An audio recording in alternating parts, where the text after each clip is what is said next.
I gentili ospiti sono pregati di prendere posto a sedere. Si invita inoltre a verificare di aver disattivato i telefoni cellulari. Ladies and gentlemen, please take your seat. Please also check that your mobile phones are on silent mode.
gentili ospiti sono pregati di prendere posto a sedere.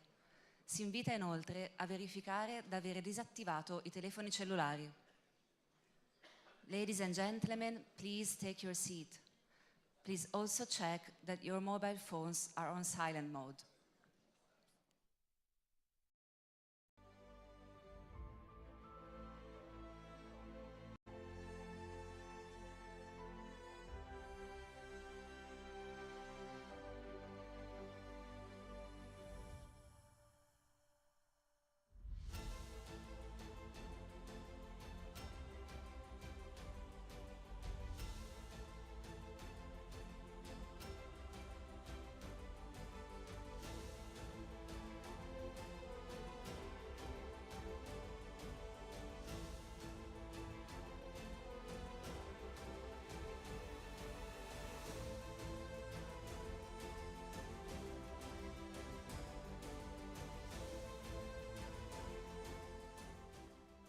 I gentili ospiti sono pregati di prendere posto a sedere.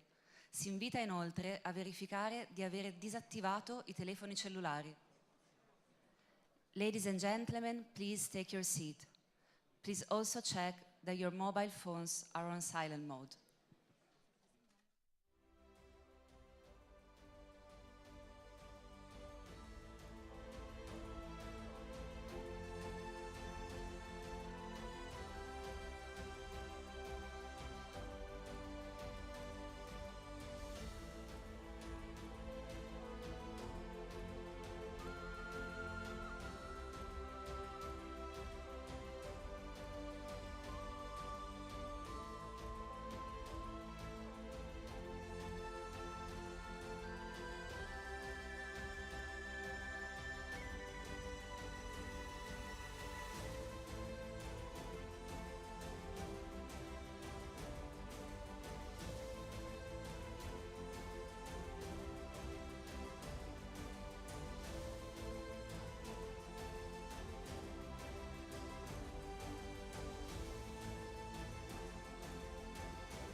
Fa ingresso il Presidente della Repubblica.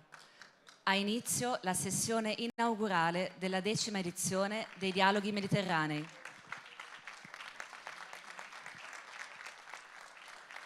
The President of the Italian Republic is entering the room.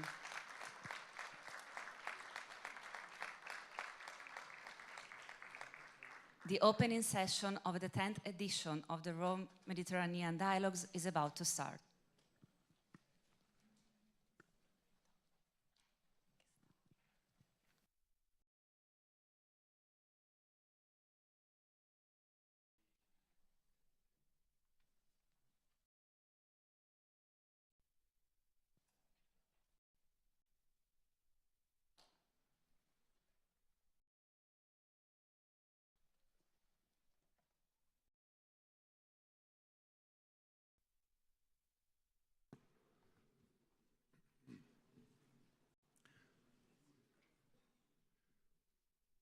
President Mattarella, Vice President Tajani, Your Excellencies, distinguished ministers, esteemed colleagues and partners, honored guests, dear friends, buongiorno, and welcome to the 10th edition of Rome Mediterranean Dialogues, which is co-hosted by the Italian Ministry of Foreign Affairs and International Cooperation and ISPI.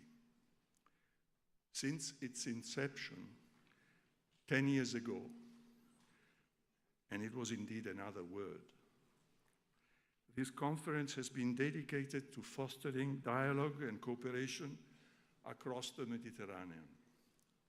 Let's face it, this region is as historically rich and culturally diverse and fascinating as it is complex and troubled.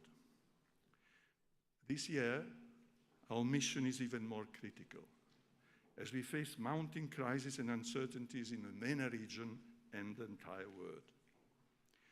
The Mediterranean and the broader Middle East are engulfed in conflicts that imperil the fabric of regional and international peace. Since the tragic attack on Israel on October 7, 2023, violence in Gaza and southern Lebanon has increased, resulting in tens of thousands of civilian casualties and regional escalation. This highlights how fragile peace is and underscores that dialogue, so often deferred, remains the only path to enduring stability. Over the next 3 days, the Rome-Med dialogues will bring together more than 200 speakers across 40 panels and 30 closed-doors sessions. Well, ladies and gentlemen, this is an invaluable opportunity for all of us not only to exchange perspectives, but also to chart real paths towards reconciliation and cooperation. Of course, as we meet, cooperation is challenged by rising fragmentation and polarization. But division is a choice, not a destiny. And holding the Med dialogues during such a challenging time is a choice as well. A choice that rebuild trust, reinforce international cooperation, and reaffirm our commitment to diplomacy, dialogue, and collective problem solving. Well, let me conclude by extending my deepest gratitude to all of you for your participation and commitment. To our sponsors and partners, there are many, for their precious contributions, and most of all, to the co-host of this initiative, the Italian Ministry of Foreign Affairs and International Cooperation. So, it is now my honor and pleasure to introduce Italy's Vice President of the Council of Ministers and Ministry of Foreign Affairs and International Cooperation, Antonio Tajani. Please, the floor is yours.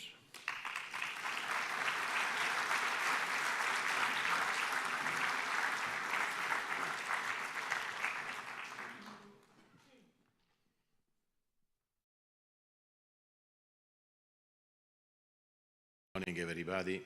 Saluto e ringrazio il Presidente della Repubblica Sergio Mattarella. La sua partecipazione ci onora e conferma l'importanza e il carattere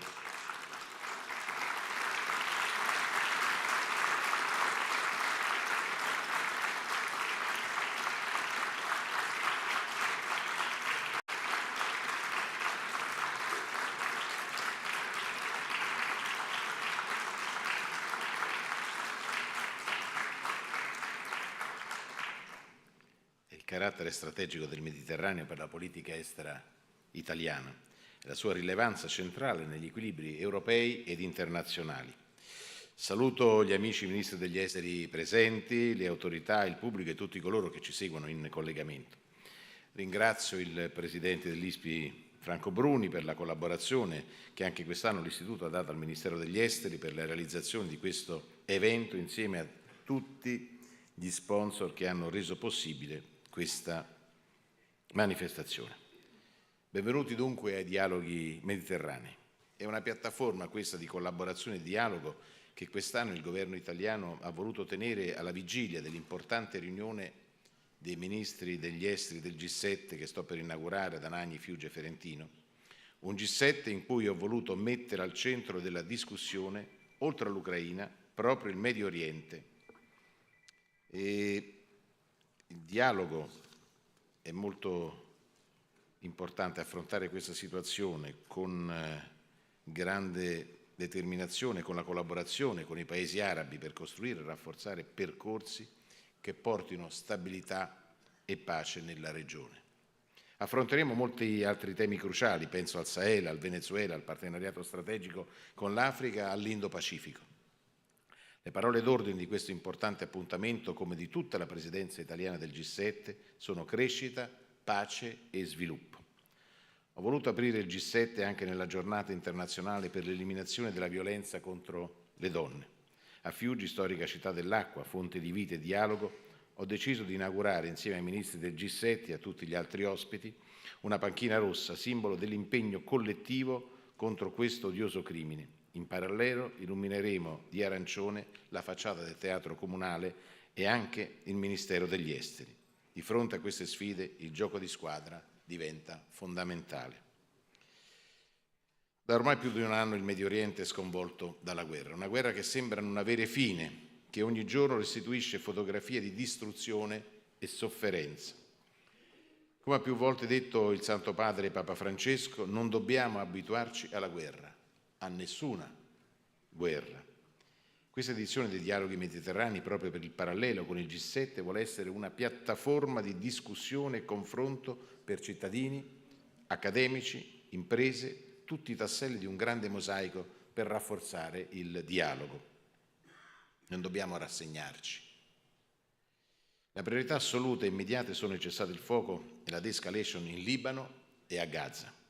Abbiamo più volte detto ai nostri amici libanesi: aiutateci ad aiutarvi. Lo facciamo anche ora, auspicando l'elezione del Presidente e il rafforzamento delle istituzioni libanesi. Siamo al loro fianco, siamo al vostro fianco. Siamo presenti in Libano da anni con i nostri caschi blu della missione UNIFIL, siamo presenti anche con una missione militare per la formazione delle forze armate libanesi. I nostri militari sono portatori di pace di cui tutto il Paese è orgoglioso. Lo abbiamo detto e ribadito a tutti gli interlocutori internazionali e alle Nazioni Unite. I nostri uomini sono lì per garantire la stabilità lungo la linea blu tra Libano e Israele. Gli attacchi nei loro confronti sono inaccettabili. Gaza e il Libano sono stati al centro, nelle scorse settimane, della riunione ministeriale del G7 Sviluppo che l'Italia ha ospitato a Pescara. Un incontro aperto da una riunione umanitaria nella quale per la prima volta hanno partecipato un rappresentante palestinese, un rappresentante israeliano e un rappresentante libanese nella figura del Ministro degli Esteri, che ringrazio ancora una volta per aver accettato il nostro invito allora e aver accettato il nostro invito oggi. Un segno di come la strada del dialogo in cui crede il governo italiano sia sempre quella giusta. Il dialogo è sempre possibile anche nei momenti più difficili. Bisogna volerlo, non bisogna arrendersi mai di fronte alle difficoltà, perché ogni buona causa deve essere perseguita con determinazione, con forza e con coraggio. È un segno anche di come questo incontro sia riconosciuto ovunque come portatrice di pace e di dialogo. Penso anche alla Siria, dove ho voluto nominare un ambasciatore che è già lì e sta lavorando per portare assistenza umanitaria alla popolazione. Lavoriamo senza sosta per favorire il cessate il fuoco a Gaza. Vanno liberati gli ostaggi e va favorito l'accesso umanitario nella striscia per aiutare una popolazione che sta soffrendo in maniera enorme per la follia terrorista di Hamas. A Fiuggi ci coordineremo con gli alleati del G7 sui prossimi passi e anche sulla delicata questione della Corte Penale Internazionale. L'Italia riconosce e sostiene la Corte, ma deve avere una visione giuridica e non politica. L'obiettivo deve essere il cessate il fuoco e rilanciare il processo politico verso la soluzione due popoli, due Stati. L'Italia è in prima linea nell'impegno umanitario con Food for Gaza, un'iniziativa importante della politica estera italiana, seguita da vicino dal Presidente della Repubblica, che ringrazio per l'attenzione con la quale ha seguito questa nostra iniziativa, e un'iniziativa che ha coinvolto fin dal primo momento l'autorità nazionale palestinese e lo stesso governo di Israele. Ringrazio anche la Giordania per il sostegno che ci ha sempre dato anche per il trasferimento dei beni che abbiamo inviato. Sono grazie anche alla collaborazione con il Regno di Giordania a destinazione e quindi sono stati consegnati direttamente alla popolazione palestinese. Desidero ringraziare le tante associazioni, enti, imprese che hanno aderito, lanciando una vera e propria e propria gara di solidarietà per portare nella striscia tonnellate di aiuti umanitari e sanitari. Nei prossimi giorni partirà un nuovo aereo di aiuti umanitari da Brindisi. A breve partirà anche una nave da Ravenna con altre tonnellate di aiuti e 15 tir che abbiamo donato al Programma Alimentare Mondiale e che distribuiranno gli aiuti dentro la striscia. Rimarranno all'interno della striscia per continuare a distribuire tutti gli aiuti italiani e non solo che verranno consegnati al Programma Alimentare Mondiale, che come sapete è un'organizzazione delle Nazioni Unite. Con lo stesso slancio abbiamo varato nei mesi scorsi un grande ponte aereo per portare in Italia oltre 100 bambini di Gaza, insieme alle loro famiglie e per essere curati nei migliori ospedali del nostro Paese. L'instabilità nel Mediterraneo ha raggiunto anche il Mar Rosso e rischia ora di spingersi verso la Somalia. Per questo abbiamo spinto l'Unione Europea ad agire rapidamente varando la missione navale Aspides che sta assicurando il rispetto del cruciale principio della libertà di navigazione in un'area molto importante per le nostre imprese e il nostro export che rappresenta il 40% del prodotto interno lordo. Avete in programma una sessione di approfondimento sul Mar Rosso a cui parteciperà la sottosegretaria Tripodi, che ringrazio, insieme al vice ministro Cirelli e al sottosegretario Silli per l'intensa attività che svolgono al mio fianco per rinforzare il ruolo dell'Italia portatrice di pace in quest'area. Dicevo, il Mar Rosso è una delle principali arterie commerciali del pianeta. Circa il 12-14% del commercio marittimo mondiale e il 30% del commercio via container passano per la rotta mediterranea. Ne abbiamo parlato a lungo a luglio nella riunione dei ministri del commercio del G7 a Reggio Calabria. In quell'occasione ho voluto portare i ministri anche a visitare il porto di Gioia Tauro, uno straordinaria infrastruttura logistica nel centro del Mediterraneo. Sono profondamente convinto che il tema delle infrastrutture sia centrale nell'impegno per la pace, perché dove passano le merci non passano le armi. In questa prospettiva è cruciale l'importanza di progetti come quello della Via del Cotone, che collegherà un paese strategico come l'India, e saluto il ministro degli esteri indiano Yashkanar, in attesa di accoglierlo a Fiuggi, con il Medio Oriente e con l'Europa attraverso l'Italia.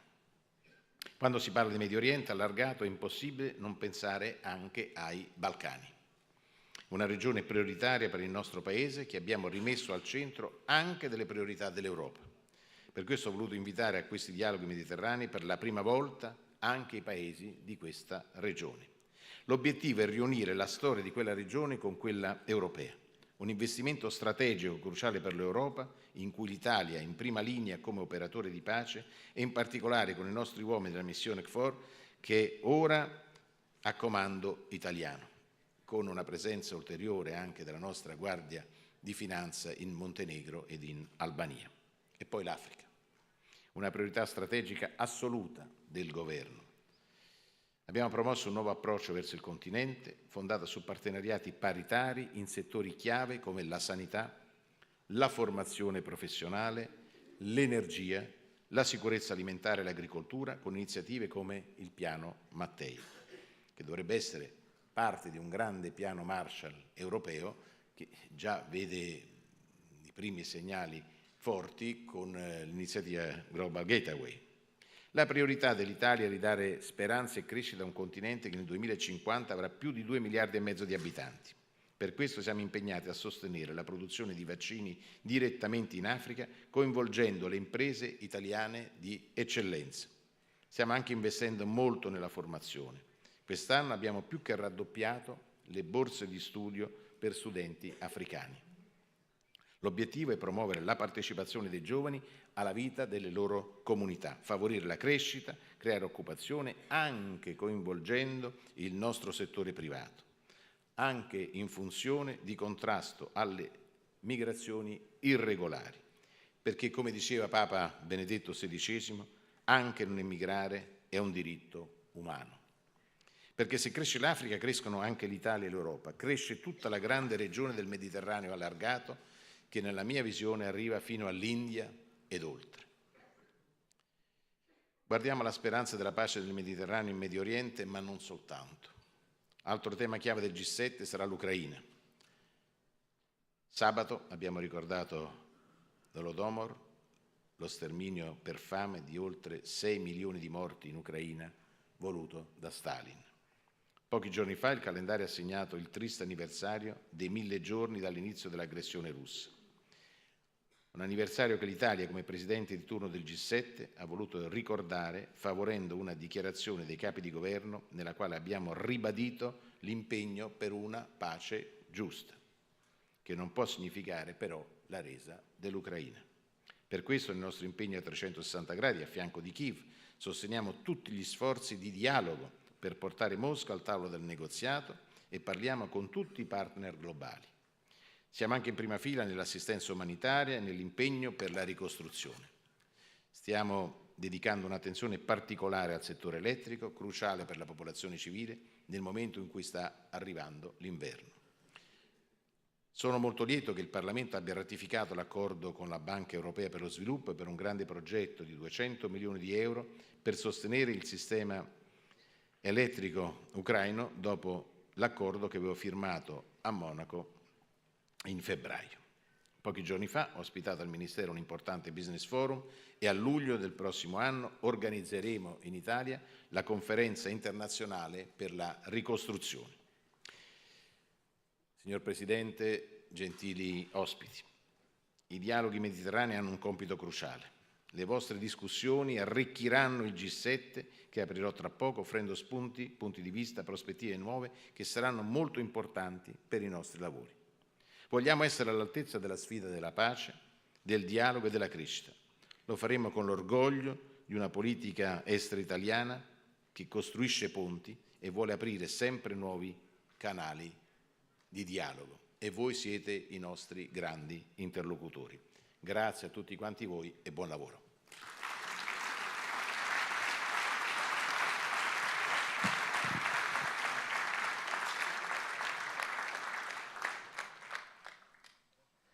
Ayman Safadi, Deputy Prime Minister and Minister of Foreign Affairs of Jordan, is now invited to the podium.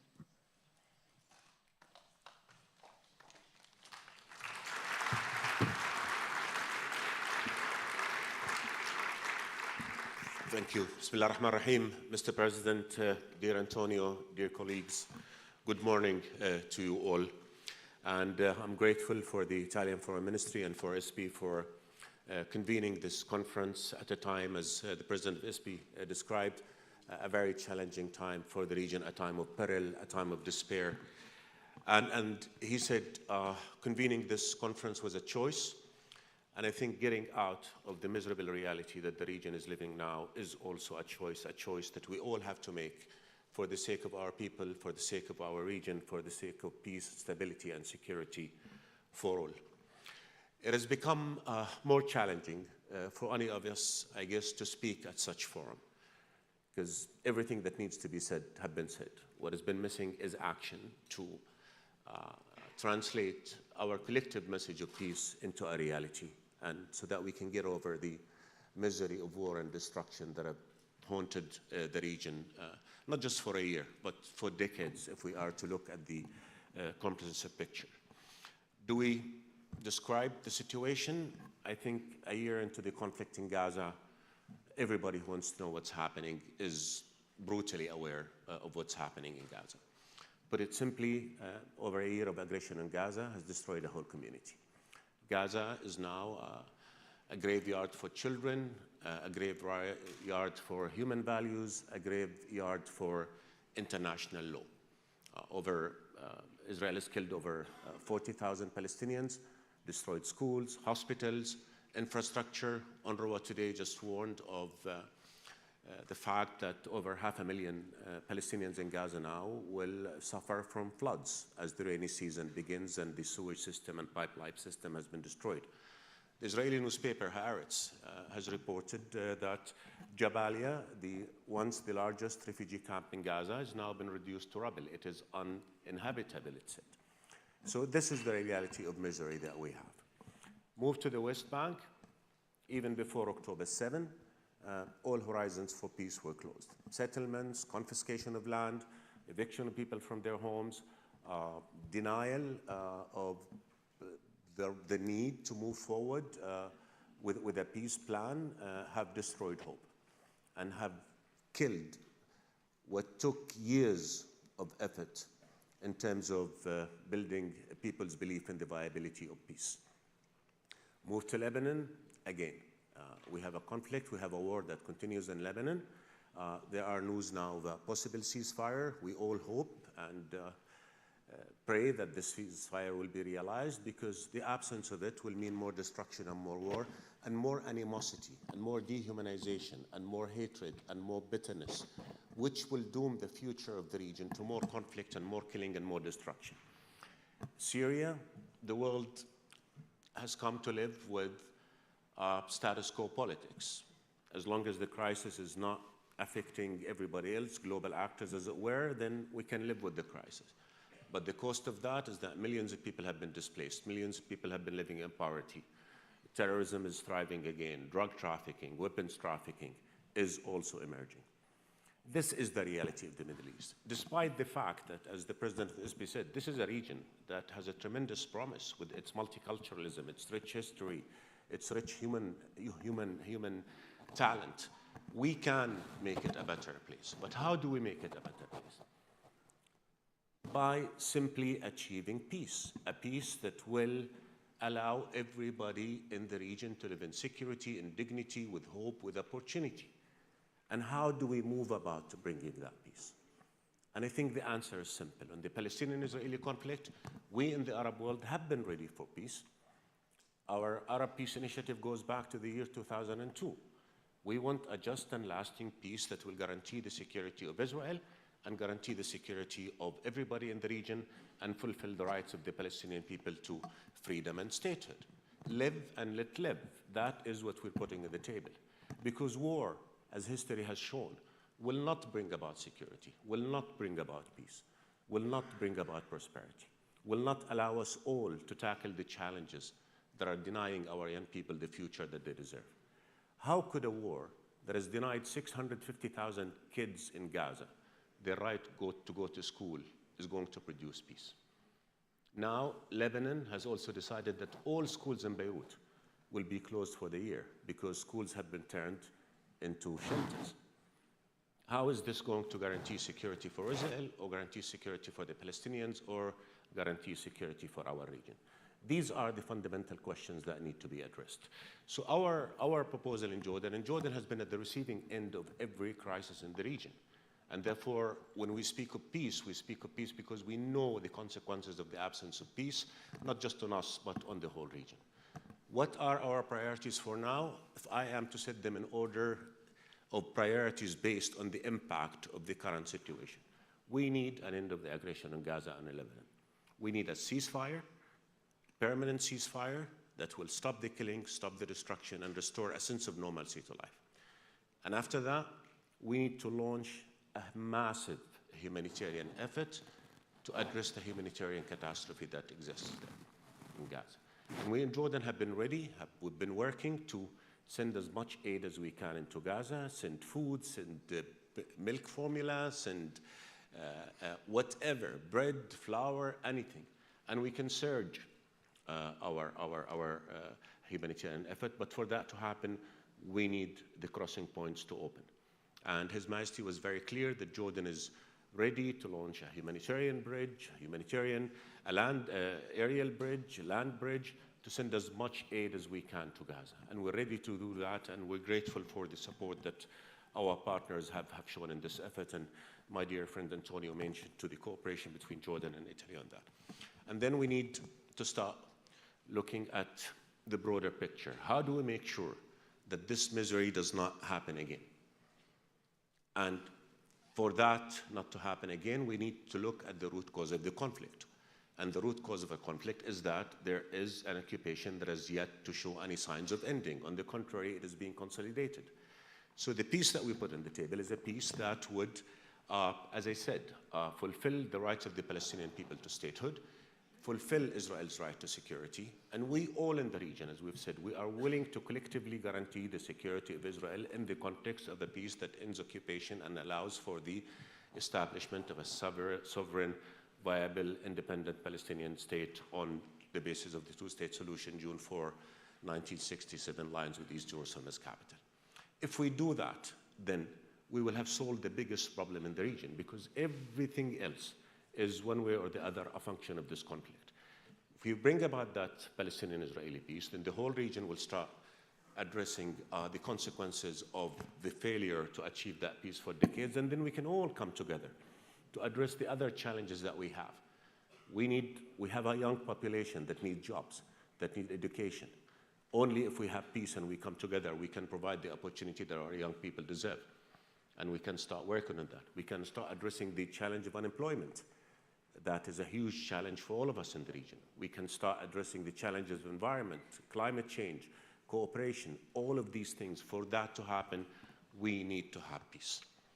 And then we can also start really getting global actors with regional actors together to address the broader challenges that our region faces. In Europe, there's tremendous concern with migration.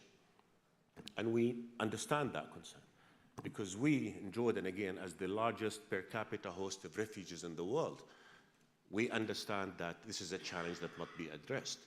But in order for that challenge to be addressed, we need to solve the root causes, again, of the migration and refugee issues. And we go to Syria, and that means a political solution needs to be implemented immediately.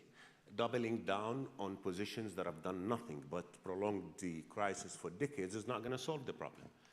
So can we all come together, again, in an effort to try and bring about a political solution that would end the Syrian crisis on basis that guarantee its sovereignty, independence, territorial integrity, and safety of its people, and move forward. If we do that, we solve the issue of refugees, because we will then have created conditions conducive for refugees to go back to their country, and that again needs global actors to come together with regional actors to do that. The challenge that we're facing is that even before October 7, there has been a kind of normalization with the problems that we have. Let's just manage them. But what did good management do is? Before October 7, we were clear in Jordan in warning against the consequences of the absence of peace horizons.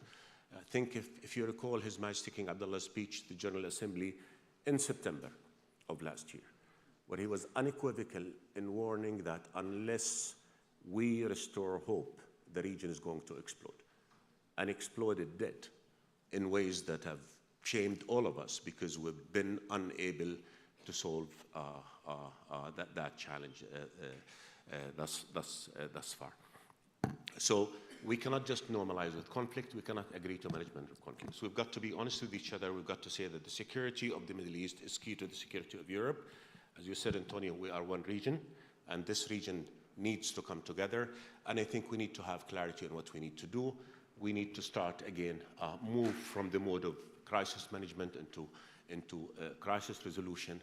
And for doing that, you have partners in the region. As I said, we in the Arab world are ready, willing, able to work with everybody to bring about, on the Palestinian-Israeli conflict, to bring about a just peace that guarantees the rights of the Palestinians and the security of Israel, because they go hand in hand. We do fully understand that unless the Palestinians' rights fully are fulfilled, and unless Israel's right to security is fulfilled, we'll never have that peace that we all deserve.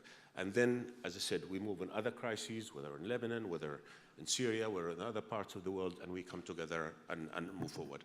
Other than that, my friends, I think we're all looking at the immediate impact of the conflict. Very few are looking at the longer-term impact of the conflict. We in Jordan, being in the region, we have to look at the longer-term impact. And the biggest challenge that we're going to have is how are we going to navigate the bitterness, the dehumanization, the anger, the hatred that have come out of this conflict. Unless we're able to put an alternative, unless we're able to put a solution, unless we're able to restore hope, we will not be able to do that, and the region will be doomed to more conflict. What we're asking for is fairness. What we're asking for is implementation of international law equally, regardless of the race and balance of power of the parties to the conflict. What we're asking for is respecting our humanitarian values, and what we're asking for is for all of us to come together with clarity on what needs to be done to bring about peace to our region, so that we can all come together and addressing the biggest challenge of making life better for all our peoples in all its dimensions. We cannot wait no more. We cannot just pay lip service to solutions anymore, including the two-state solution. We have to act, and we have to act now, because failure to act is making every day worse than the day before it, whether in terms of humanitarian suffering, in terms of respect for international law, in terms of how people see each other, south versus north. That divide is deepening, and we've got to bridge it before it is too late. So my call here is a call that Jordan has always made. Let us come together. Let's make sure that we end conflicts, end the suffering, end discrimination in terms of the application of international law, and move on a track that will guarantee peace and prosperity for all our regions, so that we can again rise up to the challenge of building a better future for all our people. Thank you so much.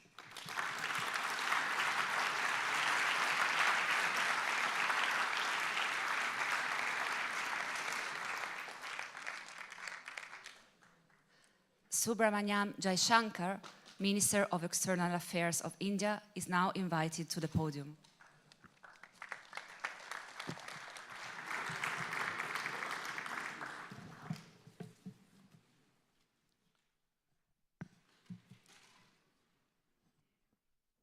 Your Excellency, President Mattarella, Excellency Vice President and Foreign Minister Tajani, Mr. Franco Bruni, colleagues, Excellencies, ladies and gentlemen. It's a pleasure to be back at the Mediterranean Dialogue. Allow me to offer some thoughts on the key themes of this meeting. The first point is on the relevance of India to the Mediterranean. Our annual trade with the Mediterranean nations is about $80 billion.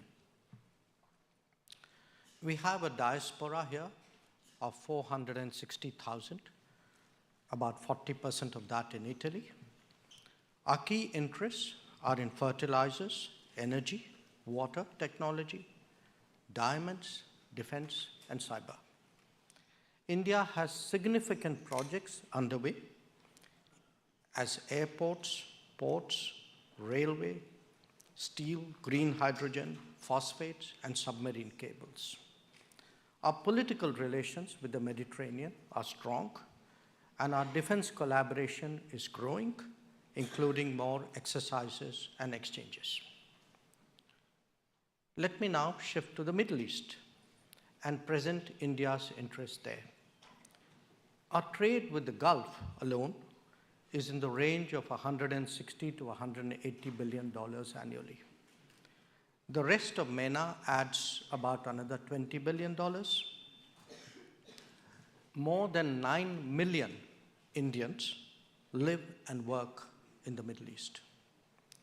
Whether it is energy, technology, industrial projects, or services, we have big stakes. It is also a region to which we are connected in history, culture, and security. For these very reasons, you may expect India's presence and activities to grow, especially as we move from being the 5th largest economy in the world to the 3rd. The Mediterranean presents both opportunities and risks in an uncertain and volatile world. Beyond extrapolating current trends, the new element of our relationship will be connectivity. The IMEC, the India, Middle East, Europe Economic Corridor, that was announced in September 2020, can be a game changer. The conflict underway currently in the Middle East has undoubtedly been a major complication, but it is proceeding, the IMEC is proceeding ahead on the eastern side, especially between India and the UAE and Saudi Arabia. I also flag your attention to the I2U2 grouping of India, Israel, UAE, and the US, expected to be more active in times to come. That said, we all recognize that the world is experiencing severe stress. 2 major conflicts are underway. Supply chains are insecure. Connectivity, especially maritime, stands disrupted. Climate events are more extreme and frequent, and the COVID pandemic has left deep scars. Today, I focus my remarks on the conflicts. The situation in the Middle East is obviously deeply concerning, both for what has happened and what may still come. India unequivocally condemns terrorism and hostage-taking. It also regards large-scale civilian casualties in military operations to be unacceptable. International humanitarian law cannot be disregarded. In immediate terms, we should all support a ceasefire. India has also extended relief directly and through UNRWA. In the longer term, it is imperative that the future of the Palestinian people be addressed. India favors a two-state solution. Our concerns have also been increasing on the widening of the conflict. We have been in regular touch with both Israel and Iran at the highest levels to advocate restraint and enhance communication. Where Lebanon is concerned, there is an Indian contingent, like Italy, as part of UNIFIL. With regard to the Gulf of Aden and the Northern Arabian Sea, Indian naval ships have been deployed since last year to protect commercial shipping. Given our capacity to engage various parties, we are always willing to contribute meaningfully to any international diplomatic endeavors. Addressing the conflict in Ukraine is the other urgent imperative of our times. It is well into its third year. The continuation of this conflict has serious destabilizing consequences, including for the Mediterranean. What is clear is that no solution is going to emerge from the battlefield. India has consistently held the view that disputes in this era cannot be settled by war. There must be a return to dialogue and diplomacy. The sooner, the better. This is a widespread sentiment in the world today, especially in the global south. Since June this year, Prime Minister Narendra Modi has personally engaged leaders of both Russia and Ukraine to this end. This has included his visiting Moscow and Kiev. Our senior officials remain in continuous touch. We firmly believe that those who have the ability to explore finding common ground must step up to that responsibility.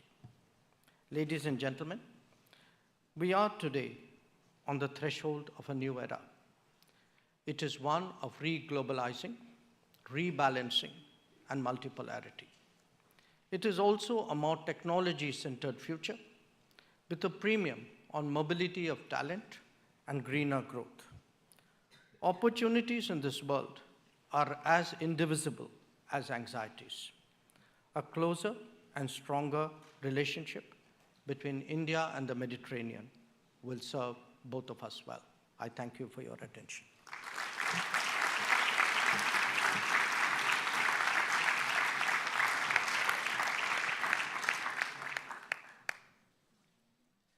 Abdallah Bouhabib, Minister of Foreign Affairs and Emigrants of Lebanon, is now invited to the podium.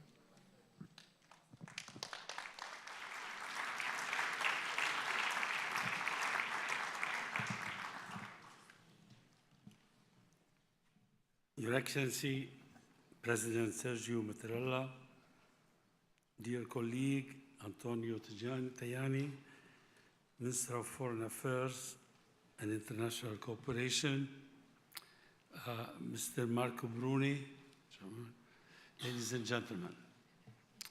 Europe and the Middle East are geographically interlinked and share a long history and overlapping interests.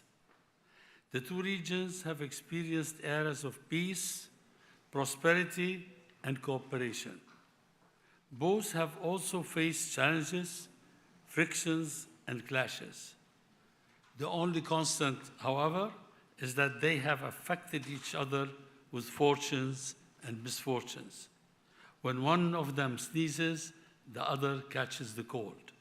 In a globalized world, there is a strong opportunity to coordinate, cooperate, and thrive together.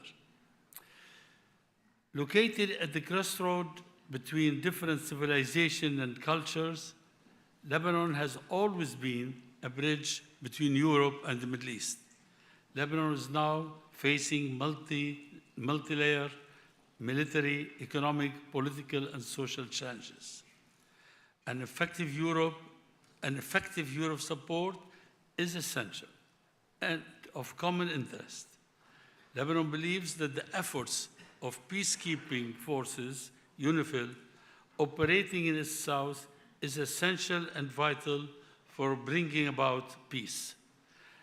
Lebanese are grateful that 17 European countries are an integral and essential part in UNIFIL.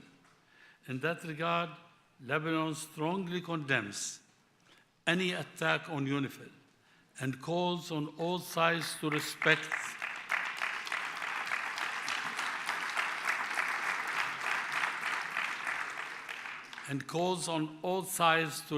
the safety, security of the troops and their premises.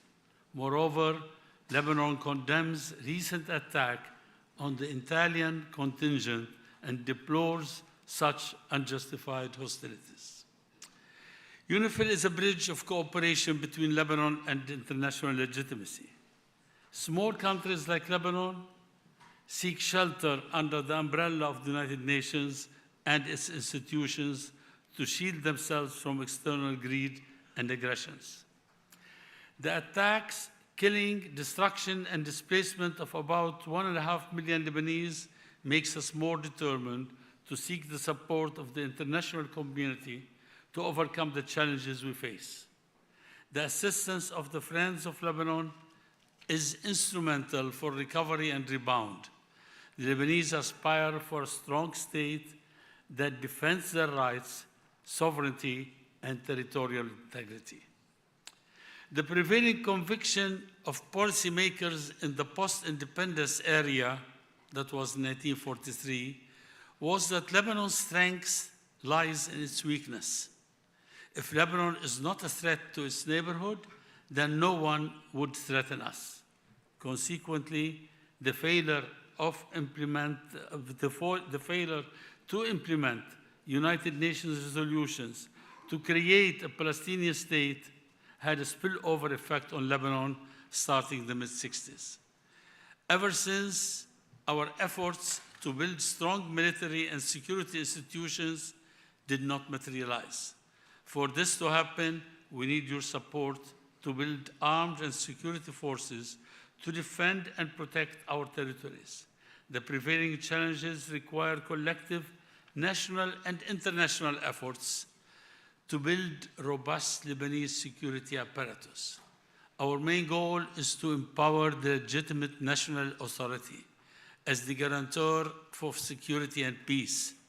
In this context, symmetrical and full implementation of United Nations Security Council Resolution 1701 is the gate for stability.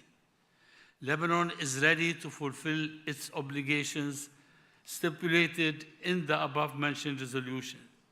This literally means, and I quote, "There will be no weapons without the consent of the government of Lebanon and no authority other than that of the government of Lebanon," end of quote. To realize the objectives, the Lebanese government realizes that two necessary conditions are required: an immediate ceasefire and deployment of additional Lebanese troops south of the Litani River.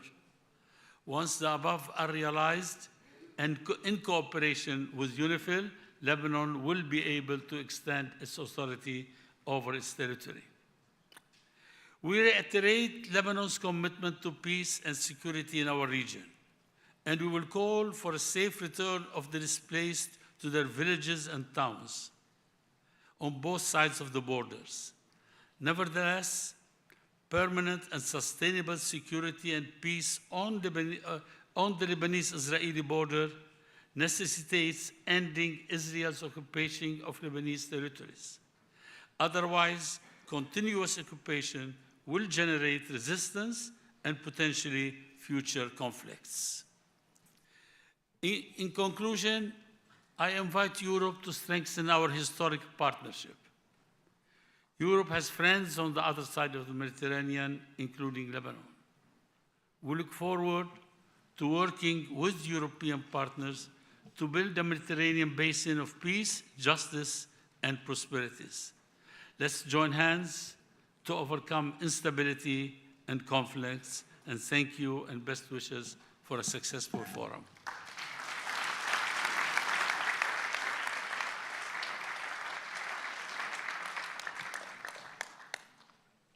Badr Abdelhatti, Minister of Foreign Affairs of Egypt, is now invited to the podium.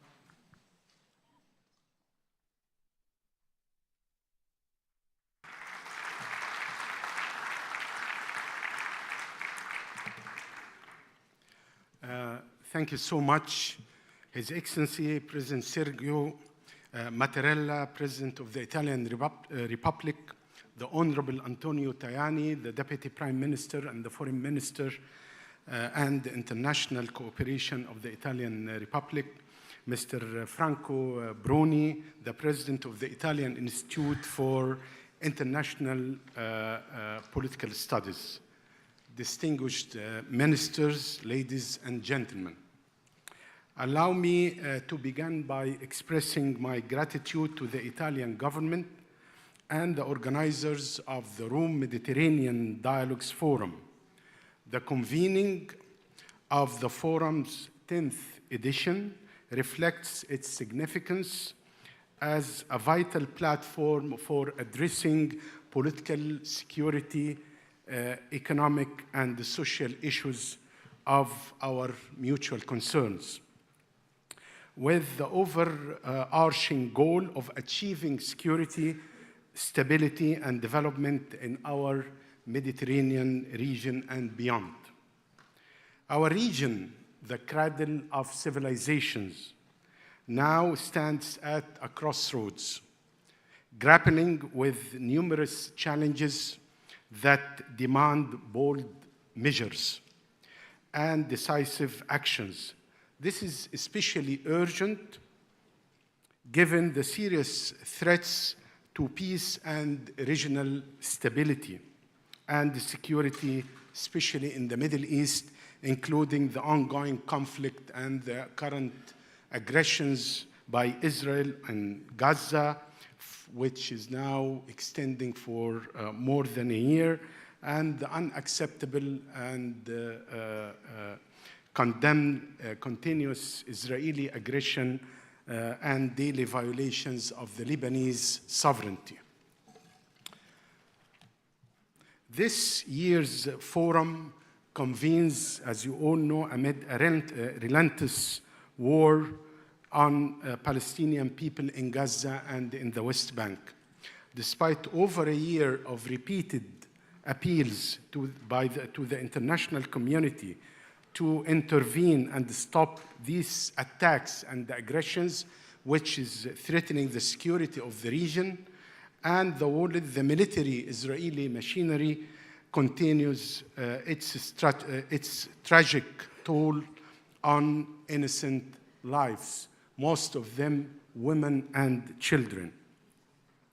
In this context, I wish to reaffirm Egypt's vision for ending this vicious cycle of violence and this aggression. This vision is rooted in several key principles.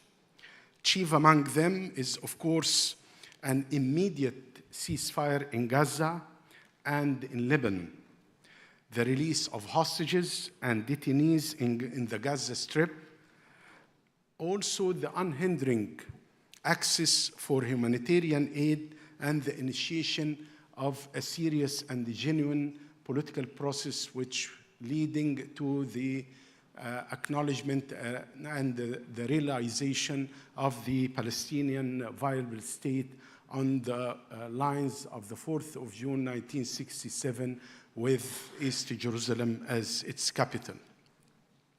Let me therefore assure you of Egypt's unwavering commitments to its efforts aimed at de-escalation in the Middle East and achieving a just and lasting peace among its people.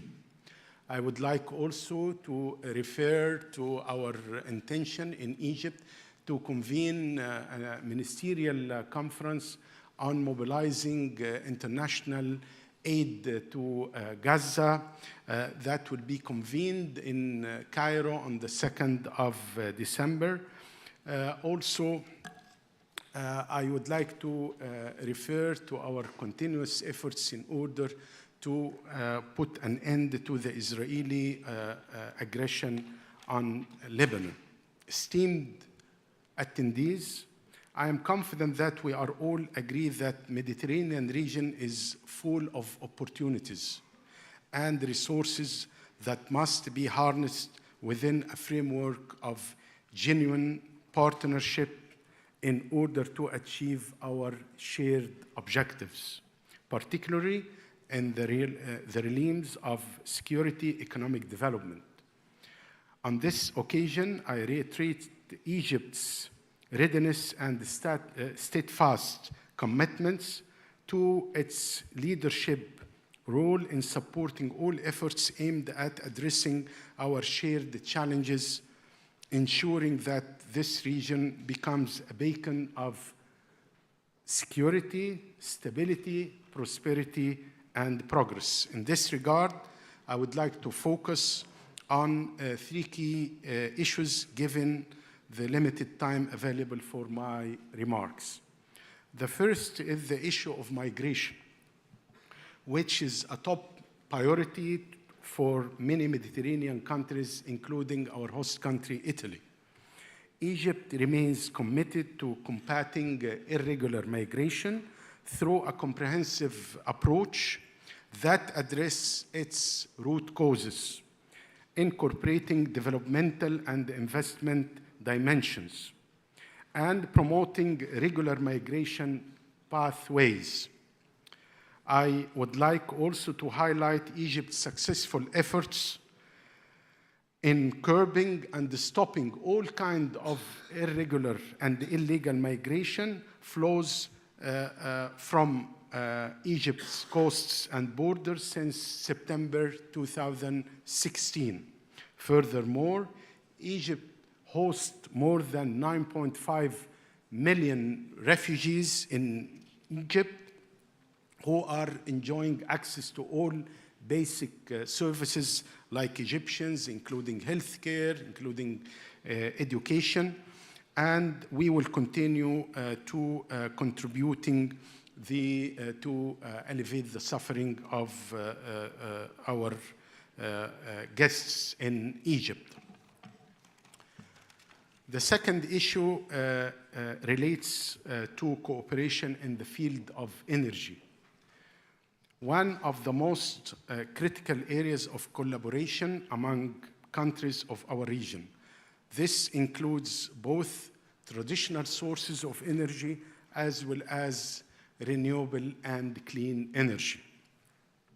Egypt is designating itself as a hub for production and export of renewable energy as well as clean energy, including green hydrogen. We have two major projects of electricity interconnectivity with Europe, one through Greece with 3,000 megawatt interconnectivity project, and another one with Italy with the same capacity. So, Egypt also is hosting the East Mediterranean Gas Forum, and we will continue to contribute to advancing efforts to ensure security, energy security, which is a cornerstone of regional stability and security in the Mediterranean region. The third point, as my dear friend Antonio Tajani mentioned, is the issue of the Red Sea and the escalation in the Red Sea.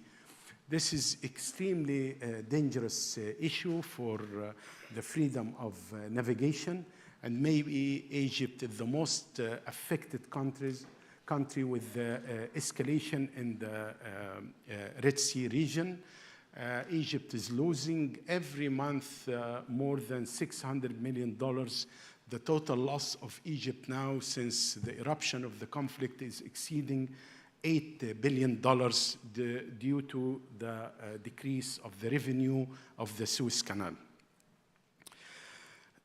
In conclusion, I wish to renew my thanks to the Italian government for organizing this timely forum at such a critical time. I hope that its discussions over the coming 2 days will yield actionable ideas that will bolster our collective efforts to achieve security and prosperity for our peoples and future generations. Let me conclude by reiterating that military supremacy will not bring peace and stability to Israel and to our neighborhood. Only acknowledging the legitimate rights of the Palestinian people and the Lebanese people and the peoples of our region through coexistence, through respecting international law and international humanitarian law. This is the only way out to bring enduring peace and stability to Israel and to the region. Thank you so much.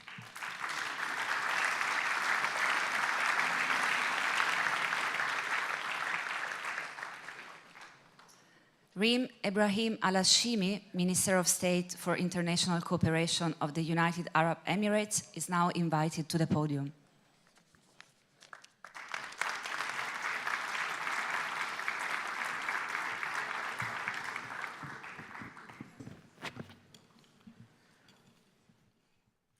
Mr. President of the Italian Republic, His Excellency Sergio Mattarella, Your Excellency, my dear friend Antonio Tajani, Excellencies, distinguished ladies and gentlemen, it's a great pleasure to participate in the 10th edition of the Rome Med Dialogue, a forum that has truly distinguished itself as one of the most prominent platforms for discussing strategies that aim to foster greater stability and prosperity, not only in Europe, but also in the Mediterranean region and across the entire world. This is especially timely at a moment when we face numerous ongoing conflicts and challenges that demand urgent attention. I'd like to thank the Italian Ministry of Foreign Affairs and International Cooperation and the Italian Institute for International Political Studies for their gracious hospitality and for organizing such an impressive event. Ladies and gentlemen, dear friends and colleagues, all of us here today share a commitment to a future of stability and peace. However, the past few years have been exceptionally challenging for all of us, engendering a perpetual cycle of violence and a perpetual cycle of global crises. For us in the Middle East, particularly over in this past year, we've witnessed an alarming escalation of interconnected security and political crises. These crises have had dire humanitarian effects, overwhelming the capacities of diplomacy and the region to respond effectively. After more than a year of devastating war in Gaza, we're meeting today against the backdrop of growing military conflicts in the Middle East with recent attacks on Israel, Lebanon, Iran, Syria, and Yemen.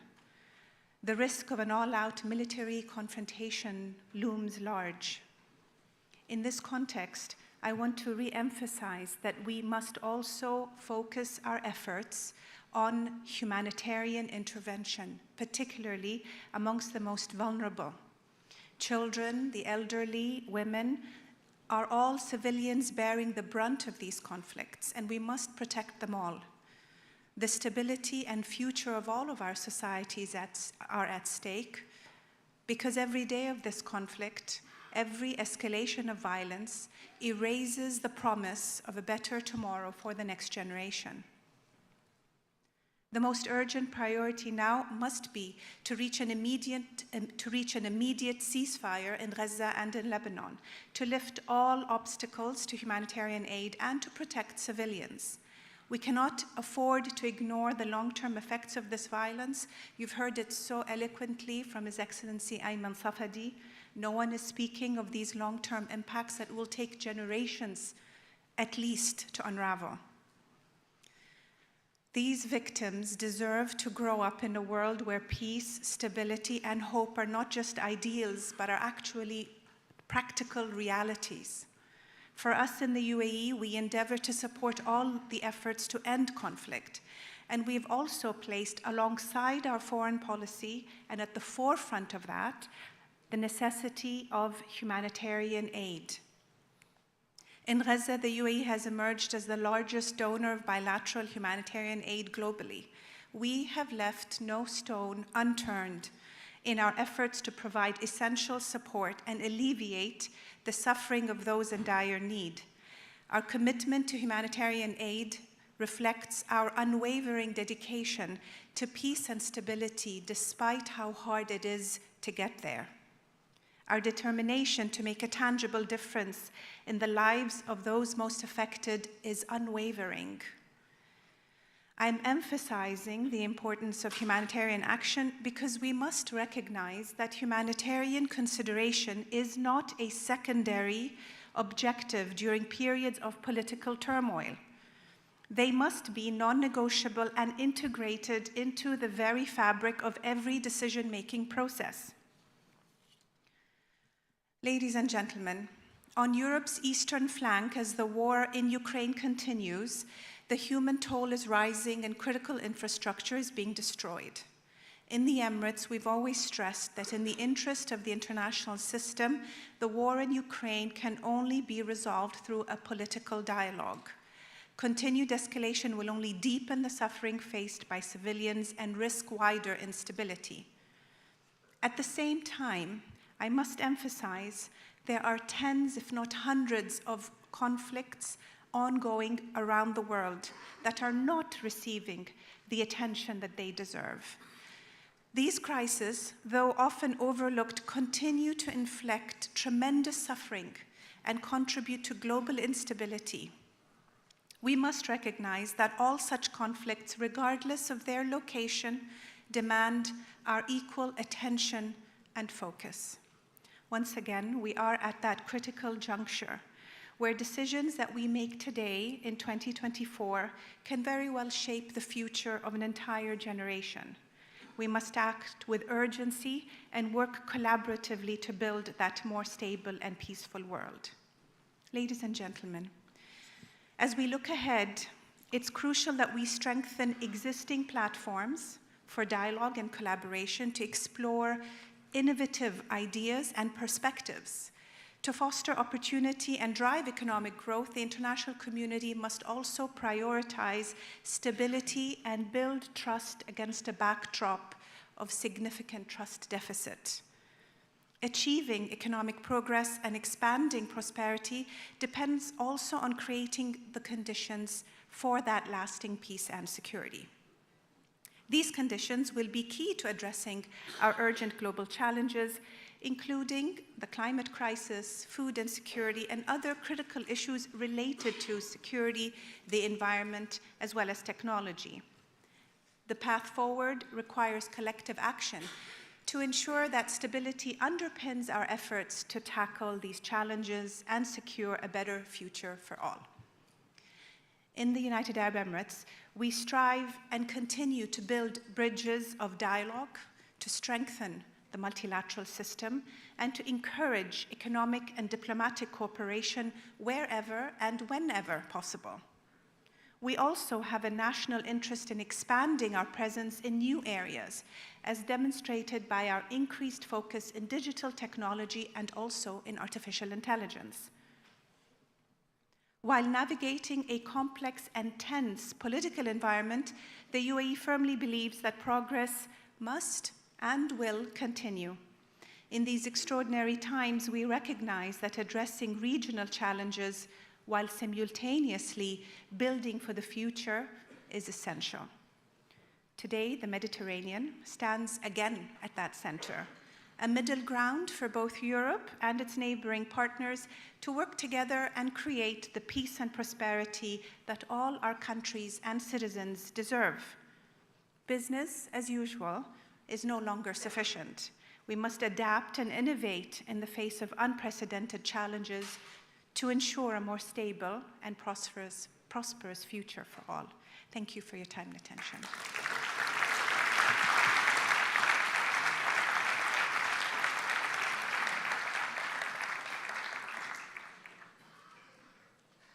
Ahmed Abulgate, Secretary General of the League of Arab States, is now invited to the podium.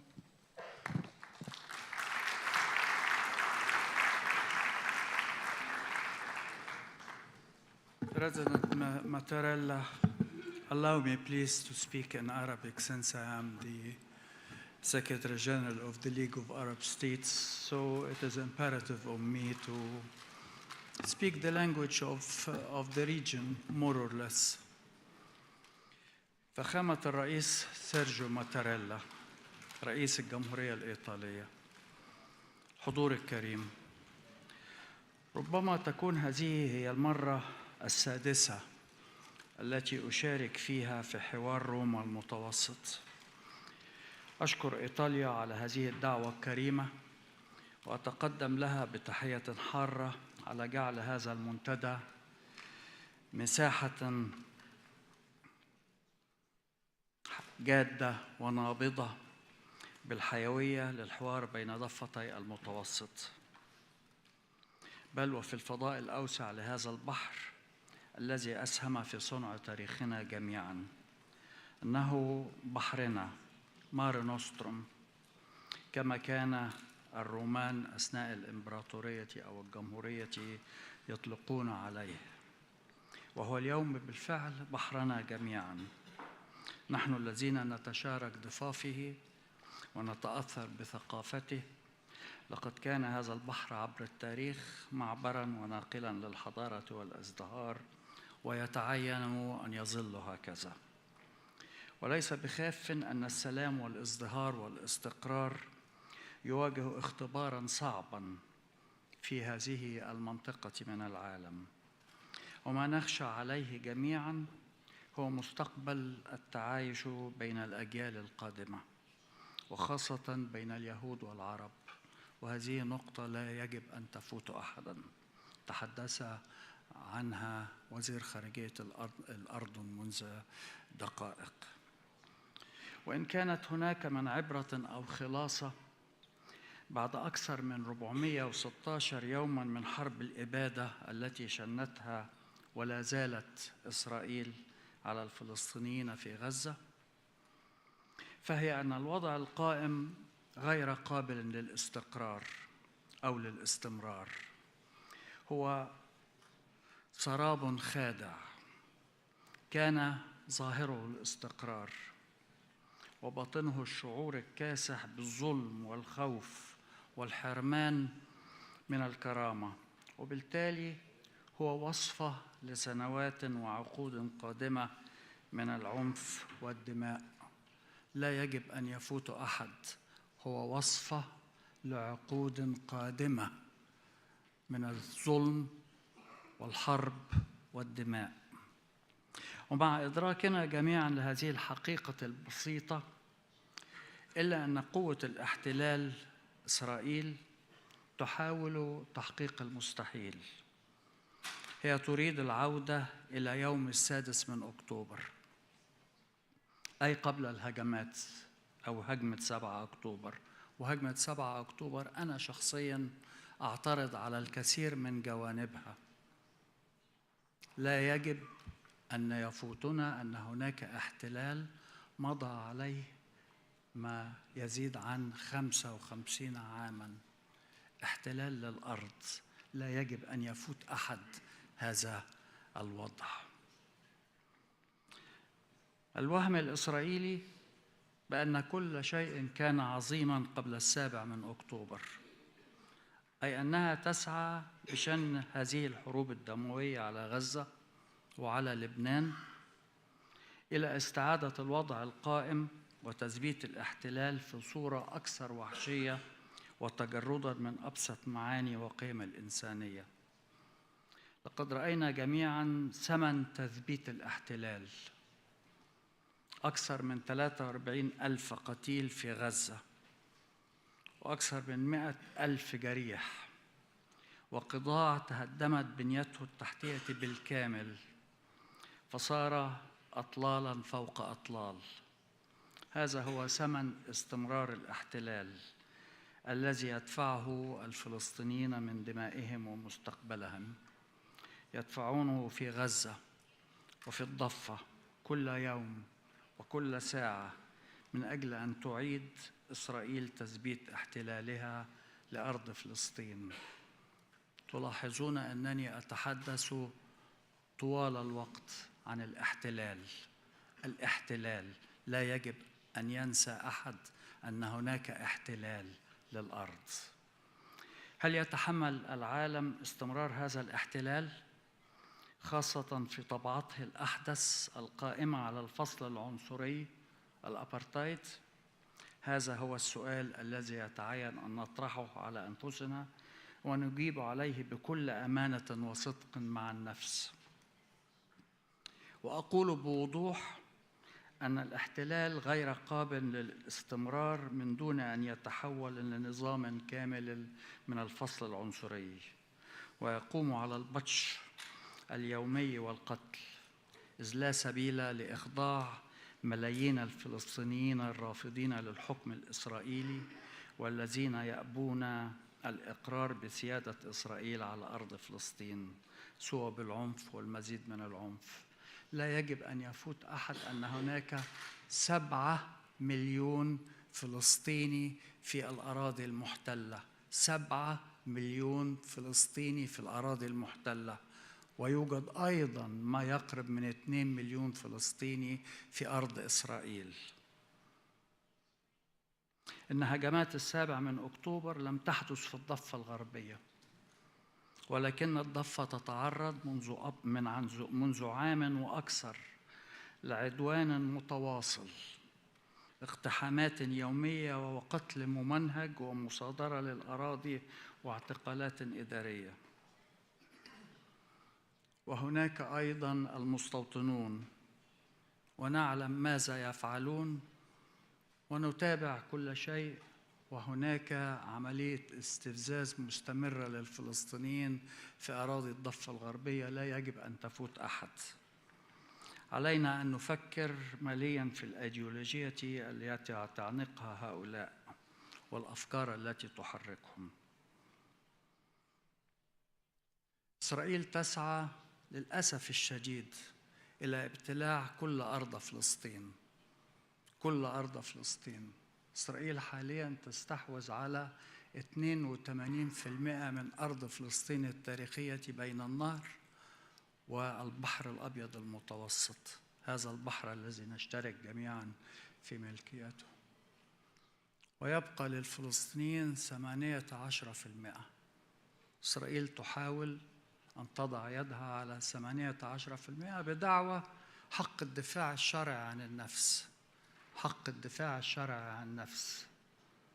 أمر الحقيقة لا يجب أن يفوت أحد.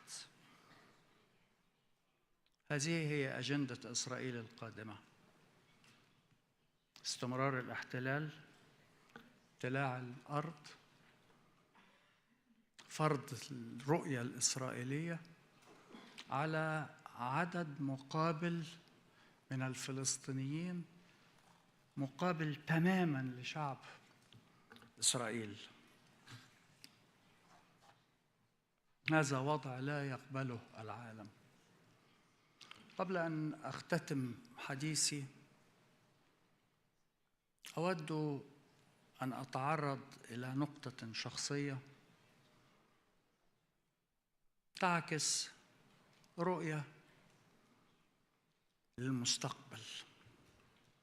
لقد كنت أحد أعضاء الوفد المصري في محادثات كامب ديفيد مع الرئيس أنور السادات في سبتمبر 78. كنت عضواً صغيراً في الوفد، ربما كنت أصغر أعضاء الوفد، وكنت أيضاً عضواً في الوفد المصري لمفاوضات مدريد، قمة مدريد سنة 91، وشاركت طوال هذه السنوات في كل هذا الجهد. ثم كلفت وزيراً للخارجية المصرية ل7 سنوات، وعملت طويلاً في عملية السلام، وحقيقة كنت وما زلت مقتنعاً جداً بعملية السلام، ومقتنعاً جداً بالسلام بين العرب وإسرائيل. هذه قناعة شخصية اجتهدت فيها، ولكن ما حدث وما يحدث الآن، ورغم اقتناعي المؤكد أن الفلسطينيين سوف يحققون هدف الحصول على دولة فلسطينية على أرض أو ما بقي من أرض فلسطين، إلا أنني وأخشى كثيراً على مستقبل هذه العلاقة بين الشعب الفلسطيني والشعب الإسرائيلي والشعب العربي والشعوب العربية وشعب إسرائيل. الهدف يجب أن يكون العيش المشترك والتعاون المشترك، ولا يمنع إطلاقاً أن يكون هناك دولة فلسطينية، إسرائيل، تعايش في إطار سياسي وحتى اقتصادي وتعاون أمني، ولكن لا يجب السماح ولن يحدث أن تقبل الأمة العربية أو الدول العربية ما يقال عن السلام وننسى حق الفلسطينيين. هذا لن يتحقق. شكراً جزيلاً.